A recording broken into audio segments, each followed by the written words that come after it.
Okay, students, after you're done measuring the head and you have all your marks completed, then you'll have to prep the scalp on each mark where you're going to put down an electrode with a scalp prep.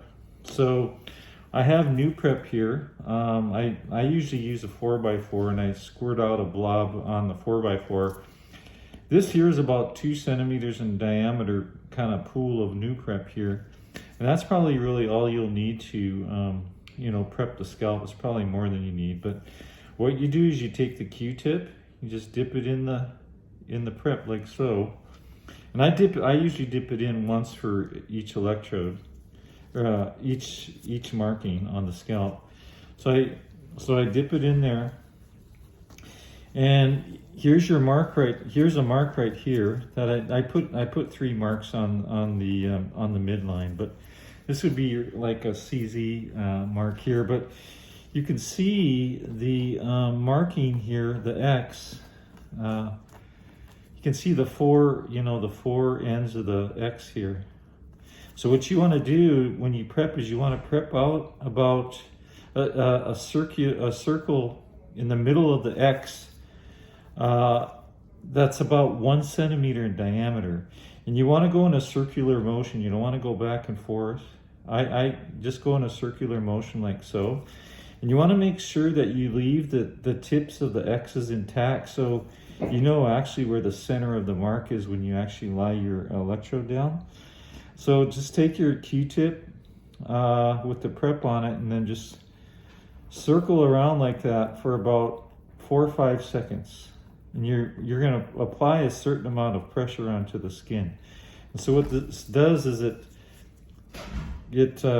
brushes off all the oils, the dry skin cells in the sweat off the scalp. So when you put the electrode down with the paste on it, hopefully the impedances will drop considerably so you can get a really good recording. Okay, but that's really all you have to do, and you just go from one to the next. I'll do it again here. Here's one around the FC area. You can see the X right here, right here. So what I'm going to do is I'm going to prep right in the center, and I'm going to leave the edges intact so I can center my electrode when I actually put it on. So I'm going to dip it into the prep again, and I'm just going to go in a circular motion for about 4 or 5 seconds. Okay. There you go. Then there's one more in the back here.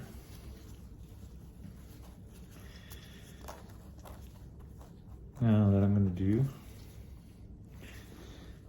and I'm just going to again go in a circular motion. Okay, and that's really all there is to it. You're not going to really know how much pressure to put down on that. So when we start working on each other, Ron and I will do this on the person that you're actually practicing on, so they know how much pressure is needed, and then they'll tell you when you're prepping if you need to do more or less. So you don't want to go really hard, because you can cause skin lesions. But over time, you'll actually kind of get used to the amount of pressure by seeing how the impedances look on the EEG machine. So you just want to go in a circular motion like so. You don't want to go back and forth like that. You don't want to go back and forth. You want to kind of go in one direction. Okay, like so. Okay, so as far as prepping all of them, usually what you do is like you'll have if the patient's lying down, you can prep the whole left side of the head first and put on the electrodes, and then do the midline, and then turn the head and do the right side. And there's many different combinations you can do for that, but you should always try to have some sort of logical order that you prep your scalp, the scalp in, so it doesn't take too much time. for you to do that. Okay, so if you have any questions, just you can go ahead and ask in class, okay?